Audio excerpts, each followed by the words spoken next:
based off of the cylinder form. And what I'm going to ask you to do is throw several cylinder pitchers. And I'm going to demonstrate on Tuesday. I'll demonstrate a different spout that you can put on it besides the one that I'll do today. And the idea is that you're going to pick one of those pitchers of the assignment. I think you're supposed to make 3. I think it says that. You're going to pick one of those and you're going to make some mugs to match it. What I don't mean, and I want to emphasize this, it's not that you have to literally be able to fill your 4 mugs with the volume of the pitcher, because you're not going to be able to do that. You're not quite there in terms of throwing big things yet, and your mugs you might want to make a little bit bigger than espresso cups. And so it's not about literal volume, but it is about design. I want you to be trying to make things that are similar and things that relate somehow, that have some intent to them, not just accidental design, but intentional design. So I've got about 4 pounds here. And I'm going to throw the pitcher first. And just like with the, does it have a leak in it? Oh, it's not a leak. What? No, just like the cylinders that I said you need to throw for thinness before you get to their shape, you need to do the same thing with the pitcher as well. And it's really quite similar. The only big thing that's any different is how I'm going to form the spout at the top. So I'm just going to go ahead and throw the cylinder. If you have any questions, ask them while I'm throwing, or I'm probably not going to do too much talking. That recent batch of clay is a little bit wet. It's always better too wet than it is too dry. You can dry it out more easily, but you probably are going to want to do that because you're just not going to have much working time with it. It'll be a lot easier to center, but it's going to be a lot harder to work.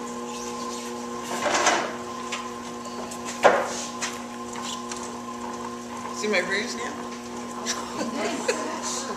I know, it's terrible. Don't get on that, okay? Too late. Every morning I look at it in the mirror and go, wow, it's purple or red or green or whatever.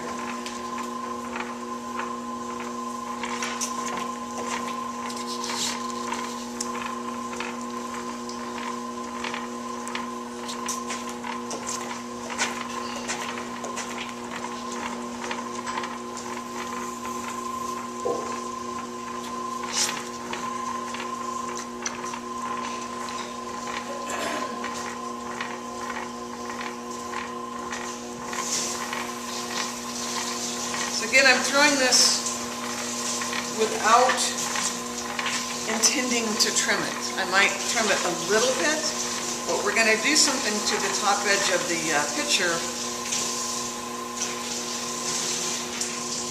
that's going to make that edge uneven. So it's going to be difficult to turn upside down to trim. It's possible to do it, but it's just a little bit challenging. So I'm planning, I don't want to make the bottom too thick because I'm planning on not having to do any trimming to it. But I am making it nice and flat and smooth while I can get my hand in there to take care of that.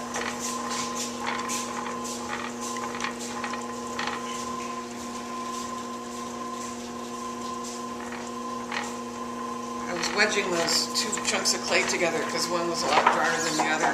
So I wedged it for a while to make sure it was well homogenized, but I'm not sure I wedged it right. It could cause problems. We'll see.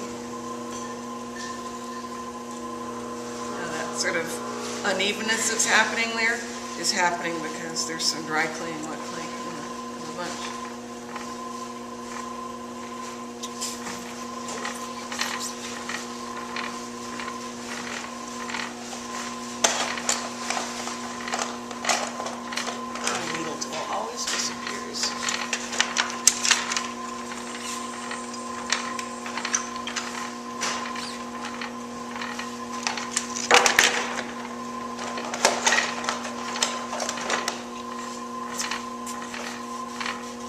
Probably going to keep happening, so I'll just have to keep an eye on it. and keep trimming it down so that it doesn't become an issue with the design of the piece. If it's really bad, if I just didn't wedge it enough, then I can just start over again. But I'd rather not do that.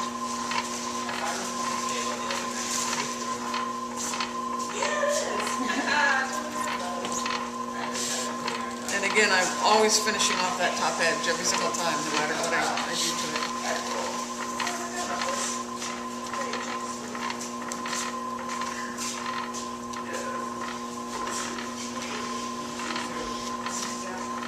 That also could have been a problem, Amanda, if you were remixing two batches of clay together, so it may not have been quite wedged together. Yeah, that definitely could make a difference.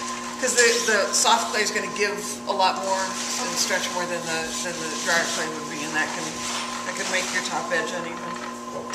So I'm just doing thinness now. I'm going to save a little bit of thickness up at the top because I'm going to make a spout out of that.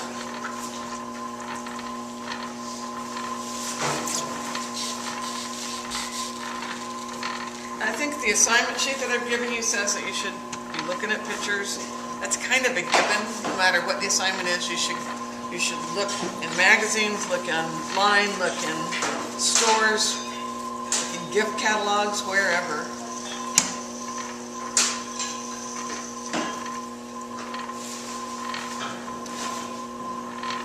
I thought I was that.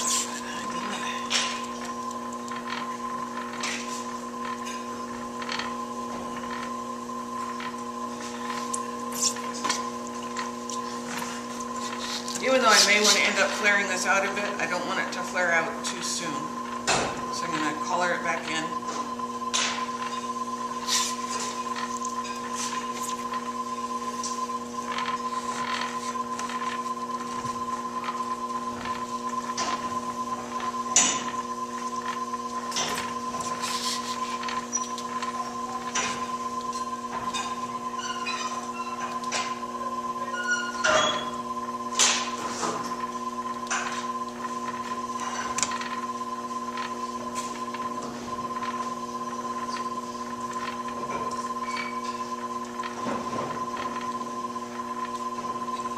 Got the thinness I want now.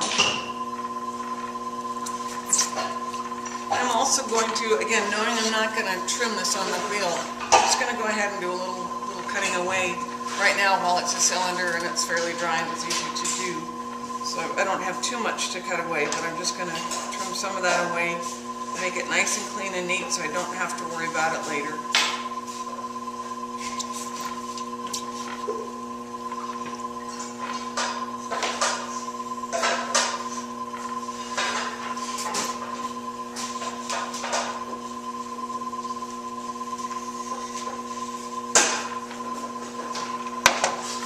The other thing I'm going to do is compress it a little bit, rib it, and get some of that, some of the throwing rings out of the clay. Make sure it's nice and even. And I'm actually compressing some of the water out of the clay.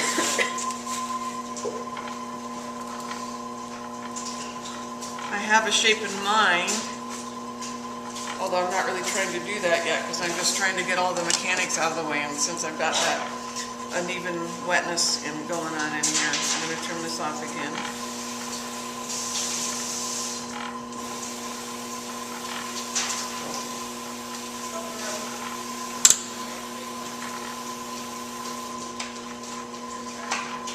And now I want to shape it.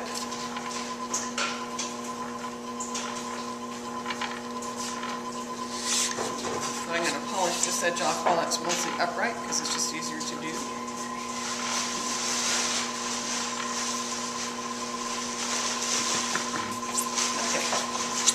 So, in shaping it, again, it sort of depends on what you're making.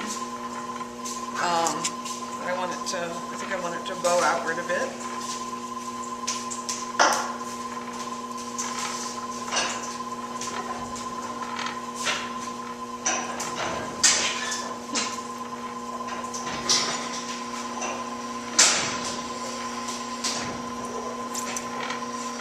There's just a weird spot right there that doesn't have unmixed clay.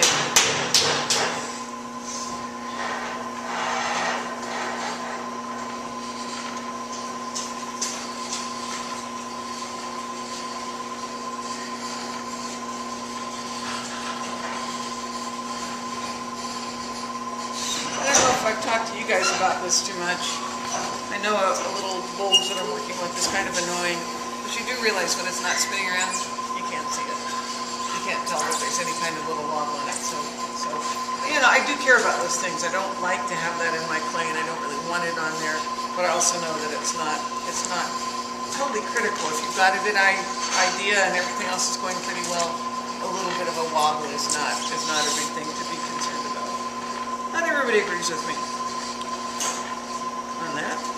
My undergraduate professor would know. He would have not liked that idea, I think. Well, I don't know, actually. Maybe he might have. Might have been okay. There wasn't anything he ever told us.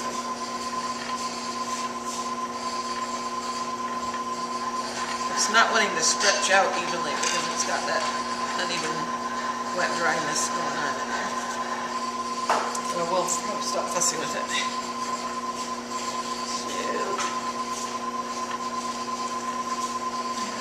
Show you.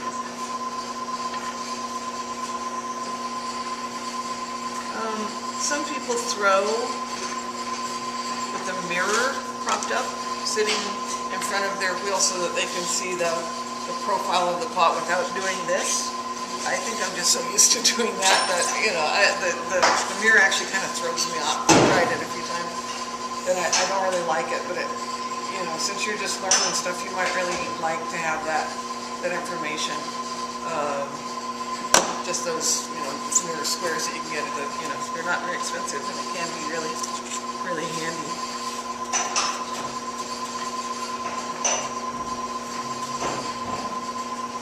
Okay. So I'm gonna go ahead then and make this top part flare out a little bit.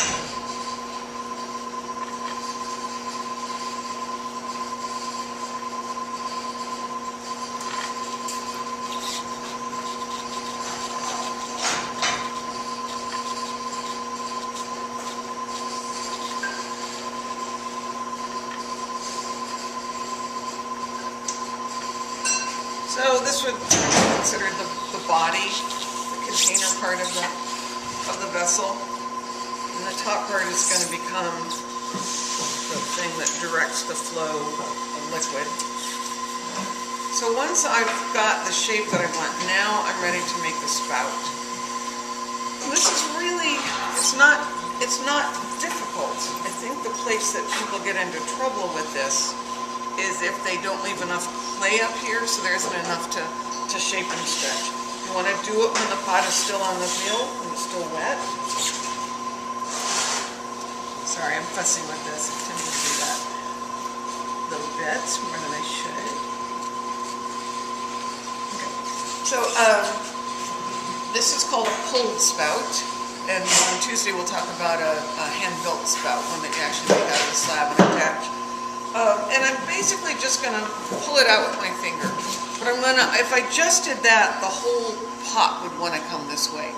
So what I'm doing is turning my hand upside down and making little blocks with my first finger and my thumb, getting my spout pulling finger nice and wet. And then I'm just going to start coaxing it outward between my two fingers. See if I can do this with the opposite hand so you can get that on the film. So I'm just pushing it out, and these two hands are holding it back so that it doesn't all come forward.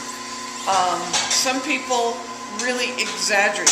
The further out your pot goes, the more of an exaggeration you can have in there, which can be really attractive. But that's also what makes it uneven, so that's why you can't turn it upside down, because these things start to stick up above level. So the big mistakes that people make when they're making a spout are not leaving enough clay, because this is stretching this edge out. You can see it's getting thinner and thinner. So you have to leave enough clay up at the top here that you have enough to stretch. If you try and do that with